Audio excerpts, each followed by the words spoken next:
Hoy vamos a hablar de liderazgo, no del que se mide por cargos o visibilidad, sino del que se construye en silencio y con el tiempo. Porque en un mundo lleno de líderes, el verdadero liderazgo parece cada vez más escaso. Entonces surge una pregunta: ¿el liderazgo se trata de poder o se trata de carácter? Hoy lo exploramos desde la mirada de la masonería. For this episode, we journeyed by someone who doesn't just study Freemasonry, but work to make it applicable in the modern world. We're honored to have Darren Allatt, founder of Daily Masonic Progress, an educational platform focused to making Masonic symbolism practical and relevant in everyday life. Darren is former board member of the United Grand Lodge of New South Wales and Australian Capital Territory, as well as a Mark Master Mason, Scottish Rite Mason, and a member of the Royal Order of Scotland. In his professional life, he's an AI lead at one of the Australian largest media companies. He's also a husband and a new father to live with Charlie, who is now 6 months old. But beyond the titles, he works in centered on something essential: forming men with purpose, building character so discipline, and restoring the practical dimension of Freemasonry. Dear brother Darren, welcome to the Voice of Silence. Thank you, Brother Lewis. It's great to be here. Thank you, Darren. Let us begin. Darren, are we confusing leadership with visibility? I do think we are confusing leadership with visibility, because today anyone can have a platform. If you look at both myself and many other Masonic creators, and not just inside of Freemasonry, but anyone who wants to use YouTube, Instagram, Facebook, social media, they can create a platform, and those platforms give them a lot of visibility. And there can be some very powerful and positive messages that come from those people on those platforms, but there can also be some very negative and detrimental messages that come from those platforms. And we then often attribute someone who gets a large following with having been a leader and leading.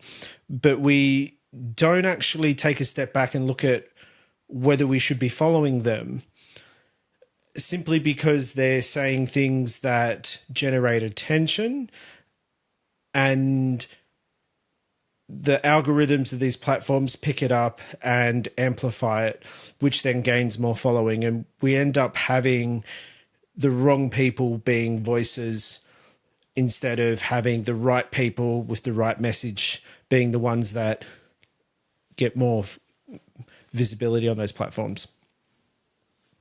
What are the risks of equating visibility with influence? I think it comes back to something I mentioned in that previous point, was the way the algorithms work is, especially the more horrible something can be and the more negative something it can be, it gets more reaction out of people. And the more people that react to something that is negative or harmful, the platforms then see that as engagement and then amplify it. So we end up having the wrong messages or disinformation amplified instead of where they should be minimized and disregarded and deplatformed. Can someone be highly visible and still lack the real leadership? Yes, because if you're staying true to, let's take Freemasonry, for example, the things that we teach around honesty, integrity, perseverance, compassion, humility, brotherly love, relief, and truth, those messages are sustained beyond the hype or the algorithm of someone saying something that gets a lot of attention and that they're consistent. And when they have that consistency and they're constantly living and believing in their message, that then creates that natural leadership, because people follow because that person is worth following and the message is right, and they're demonstrating the things that we should be embodying or using in our lives to then learn from and apply ourselves so we can be better the next day. Okay. If a person has not mastered themselves, can they truly lead others? No. No. Yeah. A very straightforward answer. No. It's impossible if you haven't mastered yourself, because if you can't actually control yourself, if you can't, and this is not to say that as humans we're going to have our own flaws, we're going to fail sometimes, but if we can't have mastery over ourselves and control our emotions and control our anger and control how we react and keep a calm head when things go bad or we need to pivot or adjust, then we can't be expecting others to stay calm and trust us when it's difficult. What happens when someone leads without it?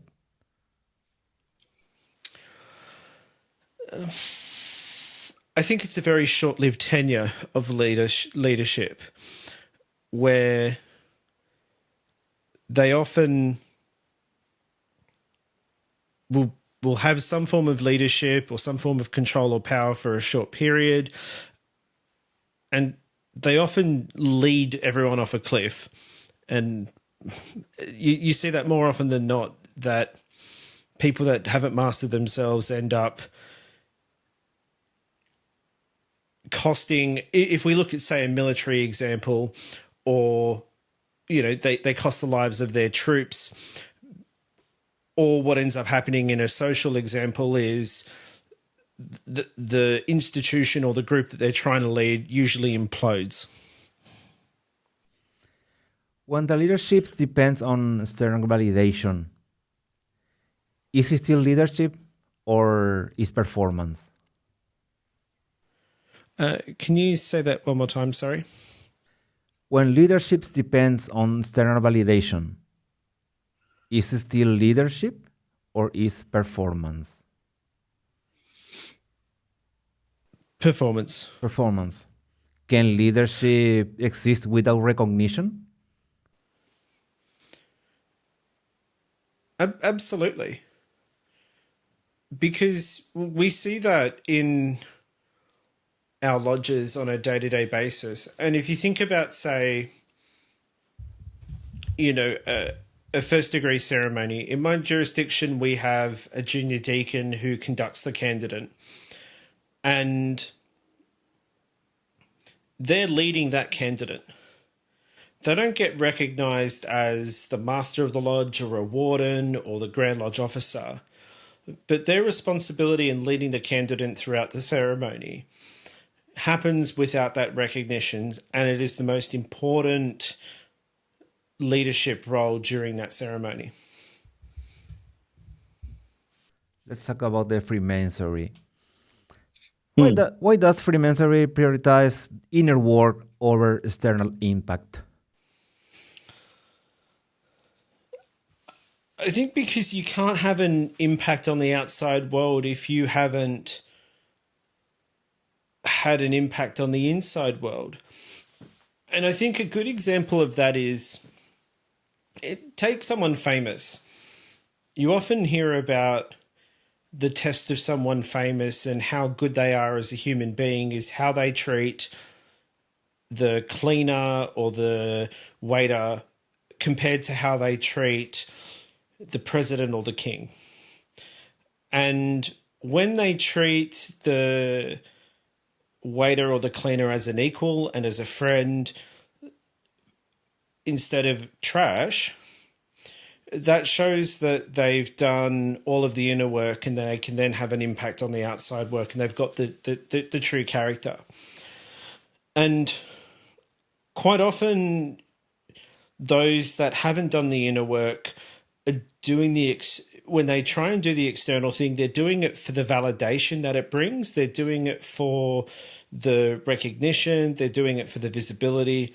They're doing it for the wrong reasons, and which then amplifies the things that they haven't sorted it out internally around their character, and they get actually worse as a person the more recognition they get.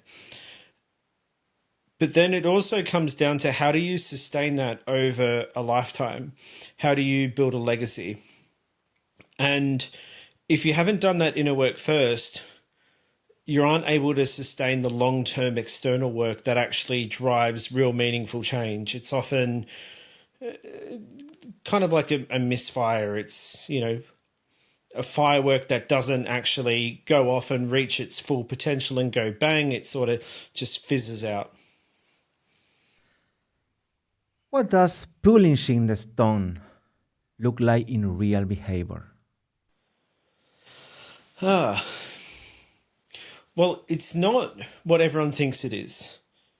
Everyone tends to think that polishing the stone is taking giant leaps and trying to make big improvements. It's not. And we learn that through the working tools in the first degree across the common gavel and the chisel and the rough to perfect ashlar. The way that rough ashlar becomes perfect is through thousands and thousands and thousands of small little efforts with the hammer and the chisel chipping away at the small things. And to use a very notable example, if you take the beautiful statue that is Michelangelo's David, that statue existed within that rough stone. And Michelangelo's not going to be carving it in a couple of big hits. He's only going to be able to carve such an exquisite piece of work that stands the test of time and shows its true beauty by the thousands of small little efforts. What daily habits reflect that work? How do you know if you're processing or just repeating? I think it comes down to being conscious and being able to look back and reflect on things and catch yourself in the moment thinking differently to what you would normally would. So something might happen, and instead of just reacting to it, you actually stop and think and you go, oh, hang on a tick. You process it a bit more, and then you react differently to how you would have normally. And then you catch yourself after it and go, oh, that was interesting. I did something different to what I'd normally do and it had a better result.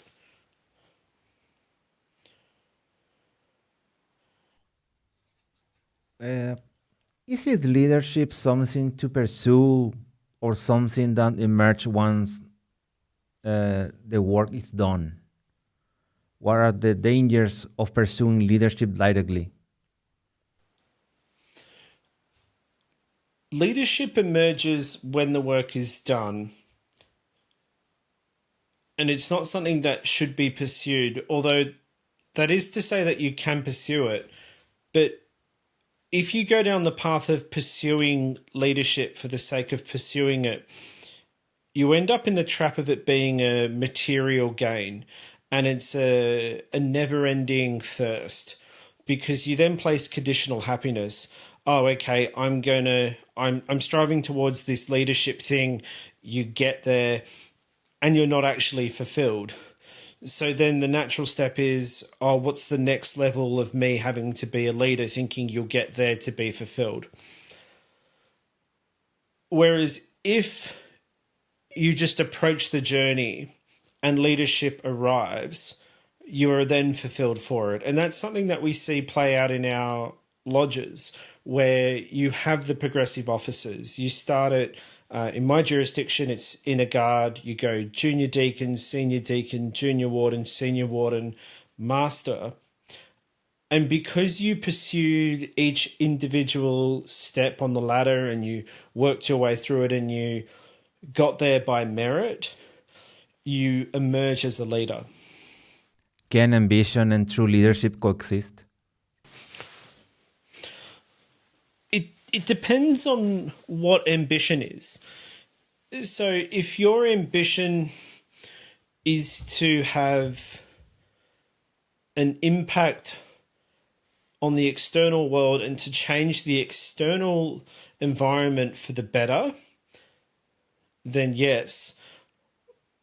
But if your ambition is there to fulfill yourself by achieving a leadership position, whether it's through rank or authority or position, then absolutely not. Here's a core question. Yeah. How do you exercise authority without falling into ego? Very carefully.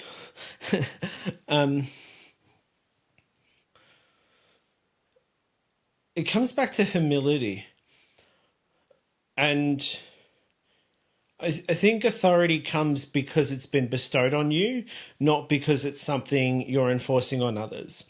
If you've earned the right to lead and you've gotten there on your merits and you've demonstrated the capability to actually do it, you've done the internal work along the way, then that authority comes because people are trusting in you and people are placing that authority in you, instead of someone taking that position of power and trying to apply that authority over people.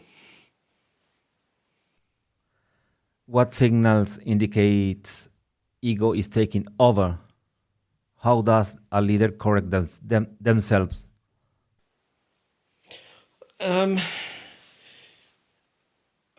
I think often you'll find that many instances when ego takes over, they don't actually recognize it. And the way to identify that is when it's more about I as opposed to we. And when it's more about what you as the leader get out of the situation than what the collective group that you're leading get from it. How do they correct themselves?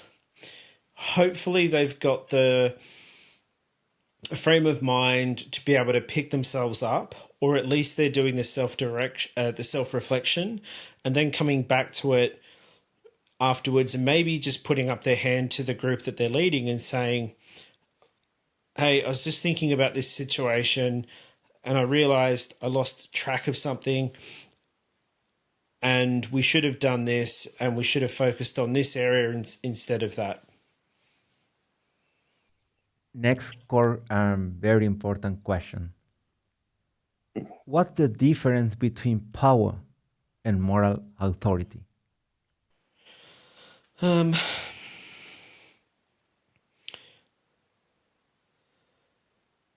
Power comes through exerting force over others and you using your strengths against their weakness. Whereas moral authority comes from the right from wrong and following, in instance, the moral law, where people go with you on it because they believe it is the right outcome and they understand that it's the right thing to do. Can power exist without legitimacy?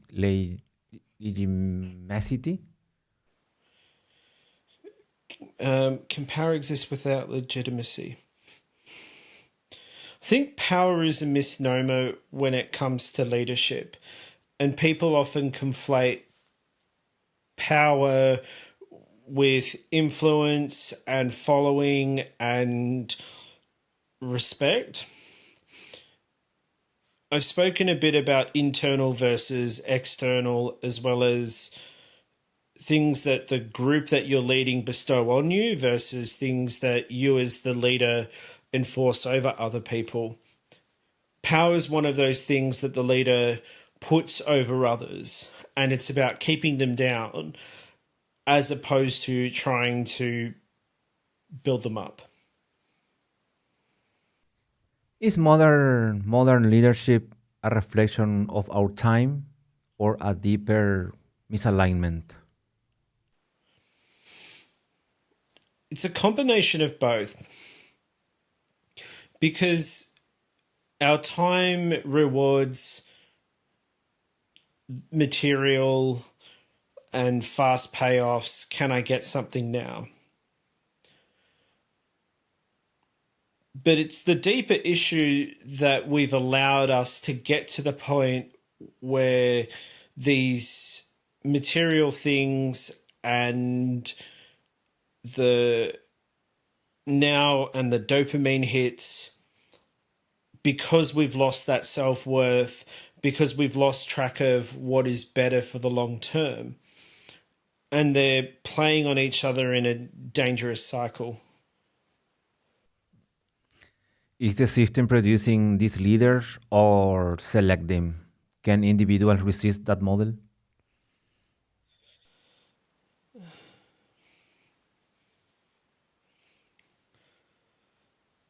It comes down to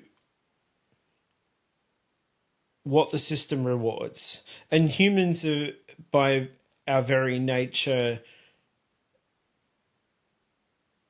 creatures of reward or punishment. If the system rewards the wrong things, it's going to produce more of the wrong things. Whereas if the system is rewarding the right things, such as the moral authority and the moral rights versus the moral wrongs, then the system will produce the right kind of leaders. Does society recognize who work quietly or those who present themselves best? Are we overlooking the wrong people or not? I'm going to reframe the question slightly, because I think in many cases, the quiet ones are doing it not because they want the recognition, they're doing it because it's the right thing to do. And society is rewarding the loud ones. And I think the quiet ones are more than happy not being in the spotlight. I'm sure there's going to be the few that wish they were being recognized because they're chugging away and doing the hard yards and not getting that recognition. But I do think a lot of them that are doing things for the right reason just get on with it and perhaps don't actually want the spotlight. Are we choosing the right people to follow? As a society as a whole, probably not. The fact that people like Andrew Tate have a very large following demonstrates that in many instances we're not choosing the right people. Whereas I think there are other people out there who are better examples to follow that don't get the same exposure because they're not as controversial. And I think that comes back to being a product of society where we're rewarding the wrong things as a collective. Do we follow system or narrative?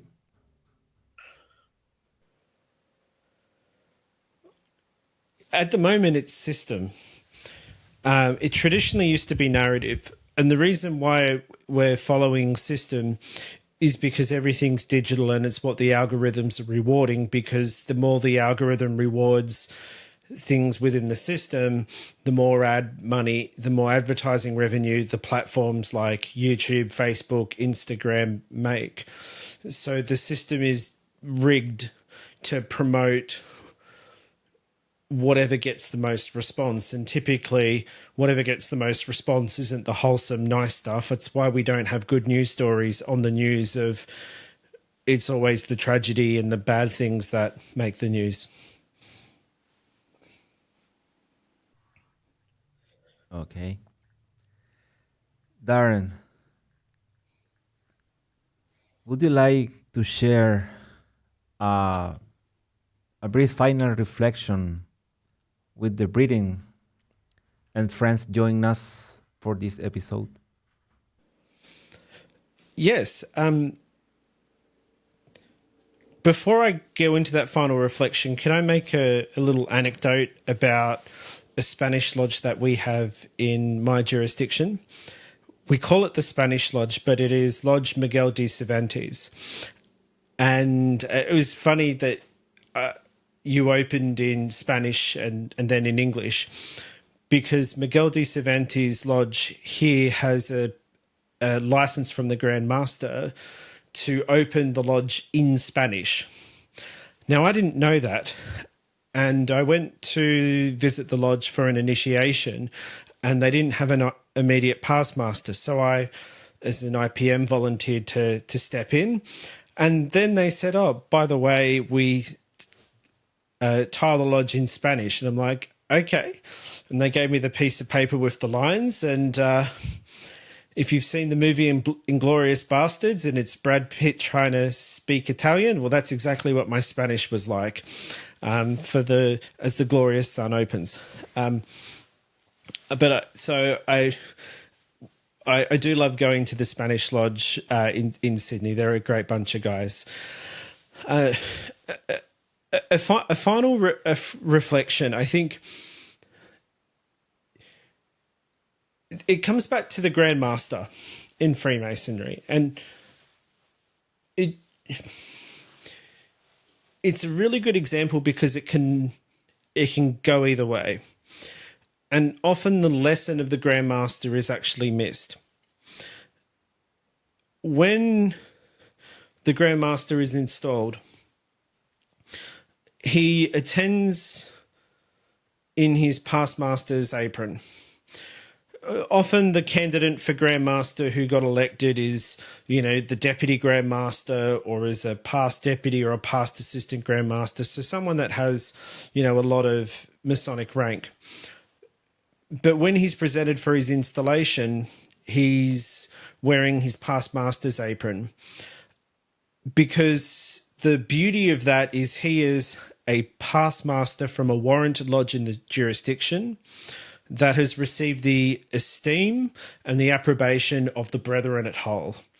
And it is because of that esteem as just a past master from any lodge that he is bestowed that responsibility of leading the jurisdiction. Thank you very much for your final message. It has truly been an honor to have you to share this episode with us. Thank you once again, and a warm fraternal greeting from all beating in Australia from afar, my dear brother, Darren. Thank you, my brother. It's been great to be here, and thank you for having me, and keep doing the great work that you do. And thank you for Charlie. Thank you for Charlie. I can't wait. Congratulations for Charlie and enjoy her. Thank you. Appreciate it.